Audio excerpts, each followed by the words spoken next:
Kalaburagi news ರಾಣಪ್ಗೆ ಸ್ವಾಗತ. ನಾನು ಪ್ರಿಯಾಂಕಾ ಶ್ರೀಗುರು. ಬನ್ನಿ ಕ್ವಿಕ್ ಆಗಿ ನೋಡೋಣ ಇಂದಿನ ಕಲಬುರಗಿ ಜಿಲ್ಲೆಯ ಪ್ರಮುಖ ಸುದ್ದಿಗಳನ್ನು.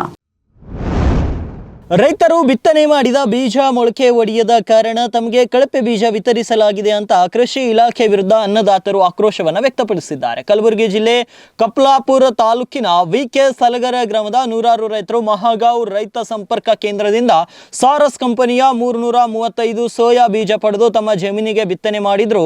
ಆದರೆ ಬಿತ್ತನೆ ಮಾಡಿ 1 ತಿಂಗಳು ಕಳೆದರೂ ಕೂಡ ಬೆಳೆ ಮೊಳಕೆ ಒಡೆಯದ ಪರಿಣಾಮ ರೈತರು ಸಂಕಷ್ಟಕ್ಕೆ ಸಿಲುಕಿದ್ದಾರೆ. ಹೀಗಾಗಿ ಕಳಪೆ ಬೀಜ ವಿತರಣೆ ಮಾಡಿದ ಸಾರಸ್ ಕಂಪನಿಯ ವಿರುದ್ಧ ಸೂಕ್ತ ಕ್ರಮ ಜರುಗಿಸುವ ಮೂಲಕ ತಮ್ಮ ನಷ್ಟಕ್ಕೆ ಪರಿಹಾರ ಒದಗಿಸಿಕೊಡಬೇಕು ಅಂತ ಜಿಲ್ಲಾಡಳಿತಕ್ಕೆ ಮನವಿಯನ್ನ ಮಾಡಿದ್ದಾರೆ.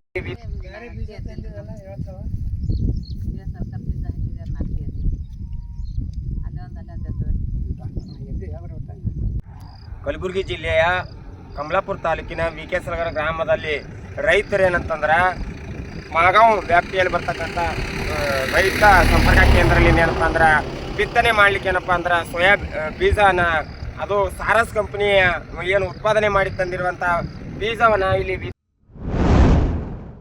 ಸೇತುವೆಯಿಂದ ಕಾಗಿಣ ನದಿಗೆ ಹಾರಿ ವ್ಯಕ್ತಿಯೋರ್ವ ಆತ್ಮಹತ್ಯೆ ಮಾಡಿಕೊಂಡಿರುವಂತಹ ಘಟನೆ ಕಲಬುರಗಿ ಜಿಲ್ಲೆಯ ಶಹಾಬಾದ್ ಪಟ್ಟಣದ ಹೊರವಲಯದಲ್ಲಿ ನಡೆದಿದೆ. ಶಹಾಬಾದ್ ಪಟ್ಟಣದ ನಿವಾಸಿ ಜಗದೀಶ್ ಸ್ವಾಮಿ ಎನ್ನುವ ವ್ಯಕ್ತಿಯೇ ಕಾಗಿಣ ನದಿಗೆ ಹಾರಿ ಆತ್ಮಹತ್ಯೆಗೆ ಶರಣಾಗಿದ್ದಾನೆ ಅಂತ ಗುರುತಿಸಲಾಗಿದೆ. ಅನಾರೋಗ್ಯ ಹಿನ್ನೆಲೆಯಲ್ಲಿ ಆತ್ಮಹತ್ಯೆ ಮಾಡಿಕೊಂಡಿರುವ ಶಂಕೆ ವ್ಯಕ್ತವಾಗಿದ್ದು, ವ್ಯಕ್ತಿಯ ಮೃತದೇಹ ಪತ್ತೆಗೆ ಅಗ್ನಿಶಾಮಕ ದಳದಿಂದ ಶೋಧ ಕಾರ್ಯ ನಡೆಯುತ್ತಿದ್ದು, ಇಲ್ಲಿಯವರೆಗೂ ಮೃತದೇಹ ಪತ್ತೆಯಾಗಿಲ್ಲ. ಇನ್ನು ಘಟನಾ ಸ್ಥಳಕ್ಕೆ ಶಹಾಬಾದ್ ಡಿವೈಎಸ್ಪಿ ಶಂಕರಗೌಡ ಪಾಟೀಲ್, ಸಿಪಿಐ ನಟರಾಜ್ ಲಾಡೆ ಸೇರಿದಂತೆ ಅಗ್ನಿಶಾಮಕ ದಳದ ಅಧಿಕಾರಿಗಳು ಹಾಗೂ ಸಿಬ್ಬಂದಿಗಳು ಭೇಟಿ ನೀಡಿ ಪರಿಶೀಲನೆಯನ್ನು ನಡೆಸಿದ್ದಾರೆ.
ಕಲಬುರಗಿ ಜಿಲ್ಲೆಯ ಚಿಂಚೋಳಿ ತಾಲೂಕಿನಲ್ಲಿ ಸುರಿಯುತ್ತಿರುವ ನಿರಂತರ ಮಳೆಯಿಂದ ಮುಲ್ಲಮುರಿ ಜಲಾಶಯ ಭರ್ತಿಯಾಗಿದ್ದು 1200 ಕ್ಯೂಸೆಕ್ ನೀರು ಈಗ ಹೊರಬಿಡಲಾಗ್ತಾ ಇದೆ. ಇನ್ನು ಮುಲ್ಲಮುರಿ ಕೆಳದಂಡೆ ಜಲಾಶಯದಿಂದ ನದಿಗೆ ನೀರು ಹೊರಬಿಡಲಾಗುತ್ತಿದ್ದು, ಪ್ರವಾಹದ ಭೀತಿಯ ಹಿನ್ನೆಲೆಯಲ್ಲಿ ನದಿ ದಡದಲ್ಲಿರುವಂತಹ ಜನರಿಗೆ ಎಚ್ಚರದಿಂದಿರಲು ಸೂಚಿಸಲಾಗಿದೆ. ಚಿಮ್ಮನ ಚೋಡ, ತಾಜ್ಲಾಪುರ, ಕನಕಪುರ, ಗೌಡನಹಳ್ಳಿ ಸೇರಿದಂತೆ ವಿವಿಧ ಗ್ರಾಮಸ್ಥರಿಗೆ ಎಚ್ಚರಿಕೆಯಿಂದ ಇರಲು ಸೂಚಿಸಲಾಗಿದ್ದು, ನದಿ ತೀರದಲ್ಲಿ ಜಾನುವಾರುಗಳನ್ನು ಬಿಡದಂತೆ ಮುಲ್ಲಮುರಿ ನೀರಾವರಿ ಯೋಜನೆಯ ಎಇ ವಿನಾಯಕ್ ಚವ್ಹಾಣ್ ಸೂಚನೆಯನ್ನು ನೀಡಿದ್ದಾರೆ.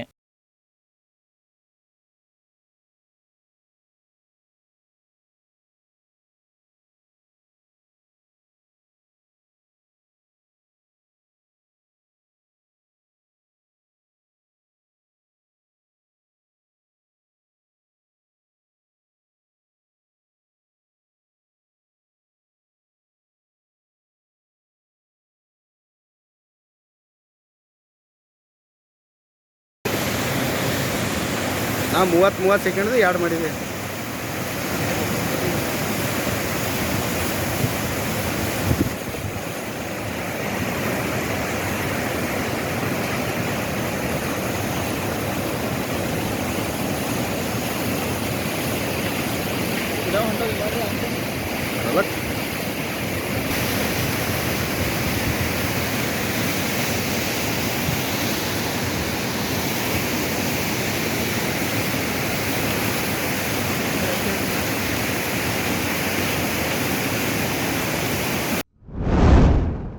ಕಲಬುರಗಿ ನಗರದ ಹೊರವಲಯದ ಜೇವರ್ಗಿ ರಸ್ತೆಯಲ್ಲಿರುವಂತಹ ಸಾಂಬ ಶಿವಯೋಗಿ ಶಿವಾಚಾರ್ಯ ಮಠದಲ್ಲಿ ಶ್ರಾವಣ ಮಾಸದ 1 ತಿಂಗಳುಗಳ ಕಾಲ ನಿರಂತರ ನಾನಾ ಧಾರ್ಮಿಕ ಕಾರ್ಯಗಳು ಜರುಗಲಿವೆ ಅಂತ ಸಾಂಬ ಸೇನಾ ಅಧ್ಯಕ್ಷ ಶರಣಗೌಡ ಪಾಟೀಲ್ ತಿಳಿಸಿದ್ದಾರೆ.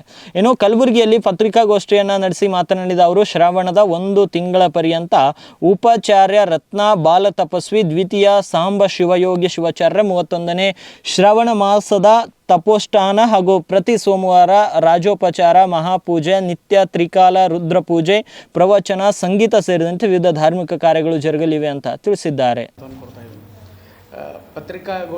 ಗೋಷ್ಠಿ ಮಾಡುವ ಉದ್ದೇಶ ಏನಂತಂದ್ರೆ ಎಲ್ರಿಗೂ ನಮಸ್ಕಾರ. ಈ ಪತ್ರಿಕಾಗೋಷ್ಠಿಯಲ್ಲಿ ಬಂದಿರುವಂತಹ ಎಲ್ಲ ಪತ್ರಕರ್ತರಿಗೂ ಕೂಡ ನಮಸ್ಕಾರ. ಸೇನಾಧ್ಯಕ್ಷರು ಶರಣಗೌಡ ಪಾಟೀಲ್ ಅವರಿಗೆ ಇದೆಲ್ಲ ಸ್ವಾಗತ ಕೊಡ್ತಾ ಇದ್ದೇನೆ. ಅದೇ ರೀತಿ ವಿಜಯಕುಮಾರ್ ಅಣ್ಣ ಹಾಗೆ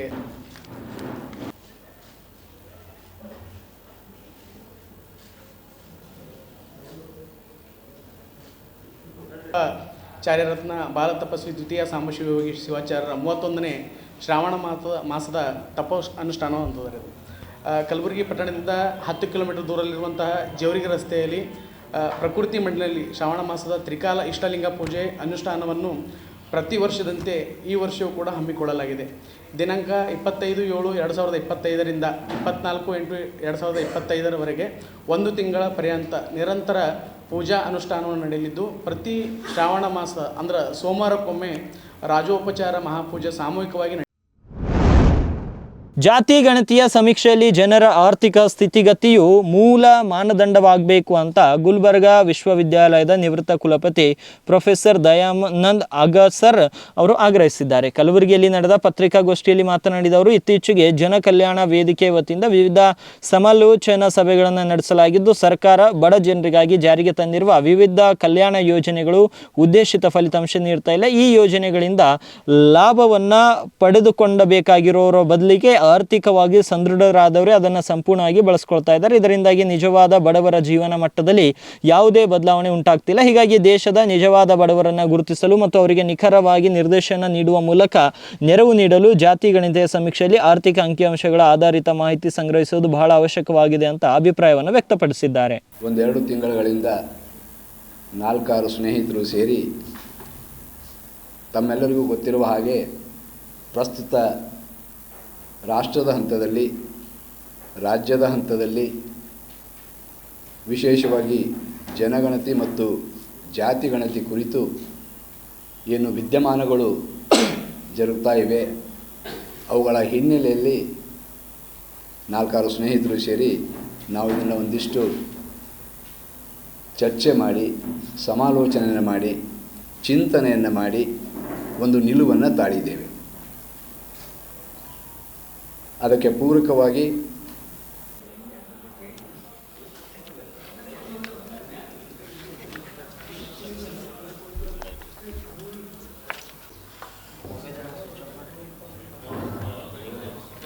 ಇವತ್ತಿನ ದಿವಸ ಎಲ್ಲ ನಮ್ಮ ಪತ್ರಿಕೆ ಬಾಂಧವರಿಗೆ ಪತ್ರಿಕಾಗೋಷ್ಠಿ ಏನಪ್ಪ ಅಂದರೆ ರಾಜ್ಯ ಮತ್ತು ರಾಷ್ಟ್ರದಲ್ಲಿ ನಡೀತಕ್ಕಂಥ ಜನಗಣತಿ ಹಾಗೂ ಜಾತಿ ಗಣತಿ ಬಗ್ಗೆ ವಿಶೇಷ ಅವ ಅಲ್ಲಿ ತರಕು 2 ನಿಮಿಷ ತೊಗೊಂಟನ ಆನಂದ್ ಪಾಟೀಲ್, ಮಲ್ಲಣ್ಣ ಮಡಿವಾಳ್, ಶಿವರಾಜ್ ಪಾಟೀಲ್, ನಾಗೇಂದ್ರಪ್ಪ ಬುಳ್ಳ, ಸುಧೀರ್ ಉಪಾಧ್ಯಾಯ, ಶ್ರೀಮತಿ ಶಾದಬಾ. ಕೃಷಿ ಕೇಂದ್ರದಲ್ಲಿ ಕಳಪೆ ಬೀಜ ವಿತರಣೆ ಮಾಡಿದ ಪರಿಣಾಮ ರೈತರು ಬಿತ್ತನೆ ಮಾಡಿದ ಸೋಯಾ ಬೆಳೆ ಮೊಳಕೆ ಒಡೆಯದೆ ಬೆಳೆ ಹಾನಿಯಾಗಿದ್ದು, ಸಂಕಷ್ಟಕ್ಕೀಡಾದ ರೈತರಿಗೆ ಪರಿಹಾರ ನೀಡಬೇಕು ಮತ್ತು ಕಳಪೆ ಬೀಜ ತಯಾರಿಸಿದ ಕಂಪನಿ ವಿರುದ್ಧ ಕೂಡಲೇ ಕ್ರಮ ಜರುಗಿಸಬೇಕು ಅಂತ ಆಗ್ರಹಿಸಿ ಕರ್ನಾಟಕ ಪ್ರಾಂತ್ಯ ರೈತ ಸಂಘದ ವತಿಯಿಂದ ಪ್ರತಿಭಟನೆಯನ್ನು ನಡೆಸಲಾಯಿತು. ಕಲಬುರಗಿ ನಗರದ ಕೃಷಿ ಇಲಾಖೆಯ ಜಂಟಿ ನಿರ್ದೇಶಕರ ಕಚೇರಿ ಎದುರುಗಡೆ ಪ್ರತಿಭಟನೆ ನಡೆಸಿದ ರೈತರು ಕೃಷಿ ಇಲಾಖೆ ಹಾಗೂ ಕಳಪೆ ಬೀಜ ತಯಾರಿಸಿದಂಥ ಸಾರಸ್ 335 ಕಂಪನಿ ವಿರುದ್ಧ ಆಕ್ರೋಶ ಆಕ್ರೋಶವನ್ನು ವ್ಯಕ್ತಪಡಿಸಿದರು. ಕಳೆದ ಜೂನ್ ತಿಂಗಳಲ್ಲಿ ಮಹಾಗಾಂವ್ ಗ್ರಾಮದ ಕೃಷಿ ಕೇಂದ್ರದಲ್ಲಿ ವಿತರಣೆ ಮಾಡಿದ ಸಾರಸ್ 335 ಕಂಪನಿಯ ಸೋಯಾ ಬೀಜವನ್ನು ಮಹಾಗಾಂವ್ ವಿಕೆ ಸಲ್ಗರ್ ಗ್ರಾಮ ಸೇರಿ ಸುತ್ತಮುತ್ತಲಿನ ನೂರಾರು ರೈತರು ಸುಮಾರು $1,000ಕ್ಕೂ ಅಧಿಕ ಪ್ಯಾಕೆಟ್ ಸೋಯಾ ಬೀಜಗಳನ್ನು ಖರೀದಿಸಿ ಬಿತ್ತನೆ ಮಾಡಲು ₹1,000 ಖರ್ಚು ಮಾಡಿದ್ರು. ಆದರೆ ಬಿತ್ತನೆ ಮಾಡಿ ತಿಂಗಳು ಕಳೆದರೂ ಕೂಡ ಬೆಳೆ ಮೊಳಕೆ ಒಡೆಯದ ಪರಿಣಾಮ ಆಕ್ರೋಶಗೊಂಡ ರೈತರು ಪ್ರತಿಭಟನೆಗೆ ಮುಂದಾದರು. ಕೂಡಲೇ ಆಂಧ್ರ ಮೂಲದ ಸಾರಸ್ ಕಂಪನಿಯ ವಿರುದ್ಧ ಕ್ರಮ ಜರುಗಿಸಬೇಕು ಅಂತ ರೈತರು ಪ್ರತಿಭಟನೆಯನ್ನು ನಡೆಸಿದ್ದಾರೆ.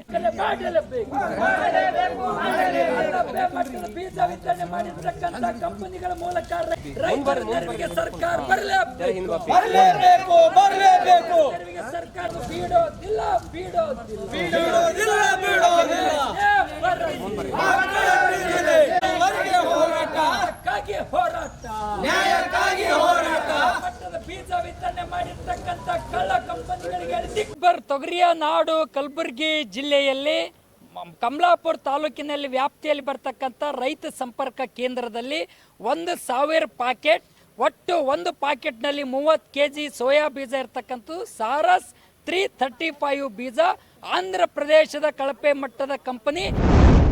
ಕಲಬುರಗಿ ತಾಲೂಕಿನ 28 ಗ್ರಾಮ ಪಂಚಾಯಿತಿಗಳಲ್ಲಿ 14 ಮತ್ತು 15ನೇ ಹಣಕಾಸು ಅನುದಾನದಡಿಯಲ್ಲಿ ಭಾರೀ ಅವ್ಯವಹಾರ ನಡೆದಿದ್ದು ಅಭಿವೃದ್ಧಿ ಕಾಮಗಾರಿಗಳಿಲ್ಲದೆ ಅನುದಾನ ದುರುಪಯೋಗವಾಗಿದೆ ಅಂತ DSSನ ರಾಜ್ಯ ಸಂಚಾಲಕ ಅರ್ಜುನ್ ಭದ್ರೆ ಆರೋಪವನ್ನು ಮಾಡಿದ್ದಾರೆ.